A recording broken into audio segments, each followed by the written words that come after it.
my childhood was not particularly pleasant. I was a victim, not of my parents, I would never say that, but I was a victim of the unconsciousness of my parents. So that's undoubtedly true. So there was constant conflict, even violence, not against me, but anyway, don't need to go there. But there was the victim identity. I'm not saying that people don't do bad things to other people, and there may have been people in your life or even in the life of your group of people, your collective, that were very bad. You can look at that and say, yes, these bad things that humans do to other humans, the way I see it, is unconscious humans do it, and this is a manifestation of human unconsciousness. But don't create an identity for yourself out of that really keeps you stuck in the egoic sense of self and in unconsciousness. And it also keeps you stuck in you can't even achieve much when you're so much of a victim. That's a great excuse for never doing anything. I'm a victim.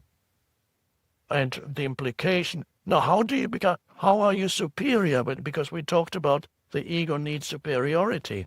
How are you superior when you're a victim? Of course, you're incredibly superior morally to almost everybody who is not a victim. It works. Great. Egos can survive on that until you die. And you can put it on your gravestone. Here lies victim so-and-so. Morally superior to almost everybody.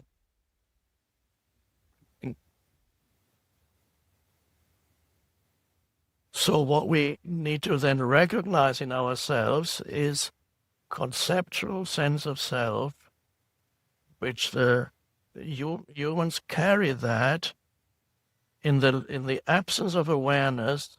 That's who they think they are. And the sad thing is that many humans carry a very unhappy sense of self. They carry this burden around without knowing it, and this burden they call my life. Oh, my life. It's so very problematic. There's so much stuff going on. I don't know how much more I can take. My life is just so... when I was young, I would have imagined something very different, but it didn't work out. You can either blame other people for not working out, or you can blame yourself. It doesn't matter, it works every time. And so, me and my life, people carry this heaviness of my life. But what is my life?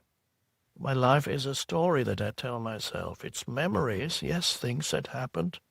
Maybe they didn't happen the way I think they happened, but something happened. When you hear siblings talking about the same event 20 years later, you often hear totally different stories. So whatever your narrative is that you carry, whether it corresponds to reality or not, we don't even know. But it keeps your identity going. So this is the egoic sense of self, that this is the personality, that is the person, and that is the state of being spiritually asleep. And that creates an enormous amount of suffering in your personal life, unnecessary suffering, because you don't realize to what extent this unobserved mind, this is the mind that you're totally identified with, creates an enormous amount of unnecessary suffering. The unobserved mind creates suffering, and this is a very important point. I'll give you two examples of two situations. One is very relatively seemingly insignificant, and the other would be a major situation that brings about suffering. A relatively insignificant situation, you always watch out for unhappiness in what form does unhappiness arise in you? Unhappiness is a generic term. It could be anything from slight irritation to extreme anger or deep sadness, all kinds of things. How does it, let's say you get upset in a situation, you get irritated, you get a bit angry, you're waiting somewhere where there's a lot of waiting these days. You're waiting to check in at the airport, but they are so inefficient that the lineup is not, it's just moving. Why can't they have more intelligent people dealing with this? Why can't they train their people better? I've had enough of this airline. Never again I'm going to fly with them. This is just becoming awful, just unbearable. What am I even doing here? It's nothing. You become unhappy because you're standing there. Now, the interesting thing is if you investigate, how does the unhappiness arise, and you really look at it, then you may want to ask yourself, okay, where is the unhappiness? What is it that causes it? How would I experience this situation? This is the experiment that I recommend when you are getting irritated. Anywhere where let's say you're waiting online, talking to your bank. And your call is important to us, but it's so important that we keep you waiting for 40 minutes. And then you build this, you can feel unhappiness building up, even more than the residual unhappiness in the background that almost every ego has, that you may not be aware of all the time. But the residual discontent, the residual sense of unease, the residual sense of something missing here, of not having arrived yet, that's always there. No, in addition, there's a more active unhappiness arising. And so why not experiment and say, how would I experience this situation if I did not add any thought to it? If I did not add the baggage of thought to the situation? So that's a highly recommended spiritual practice and an experiment, because you're waiting somewhere, so why not experiment? So how would I experience this if I did not add thought to it? Let's say you are standing in line at the airport. Okay, now I'm not adding any thought to this moment. Okay, you're dropping the baggage of thought. You're not imposing thought. And suddenly you're just standing there, and you're breathing, and you're looking around at people, and yes, the people are standing there, some people are moving there. There are lights, artificial lights, and things there. You're breathing, or suddenly you realize that you're breathing. Oh, I'm breathing.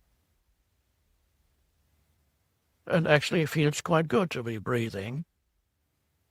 And you might even feel that your body is alive inside. You feel, oh, there's a sense of aliveness in my body.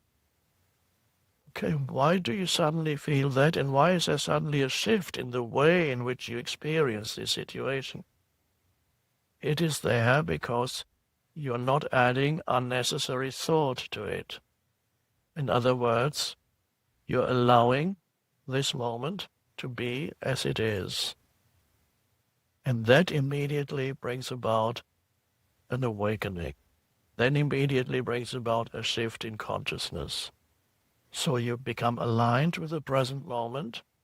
You're no longer antagonistic or hostile towards the present moment. It is as it is. You realize the absurdity of arguing with the isness of this moment. Because it is. So, but the ego thrives and survives on arguing with the isness of this moment. In many situations, this acceptance is enough, and you suddenly feel actually quite peaceful in this. But what is this peacefulness that you feel? Where before you were irritated, before you were angry, and suddenly you're not adding thought to it. Now, this is an important thing, which means for a moment, the otherwise compulsive, automatic stream of thinking subsided. You have become present. You have become present, and you're in this presence, you accept what is. So there's what arises when you do not add unnecessary thought to a situation. What arises is a deeper sense of a deeper consciousness, which we could call awareness, which we could call presence. And that deeper consciousness is suddenly there. It was always there, but it got covered up by thinking. It was always there. It was dormant, so to speak. It was only a potential. In that potential is in every human being, but in most human beings it remains dormant.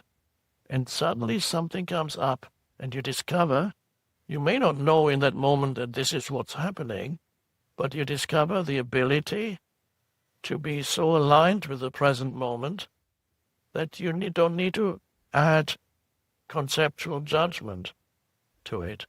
And so there's a momentary gap in the stream of thinking, and that is the key.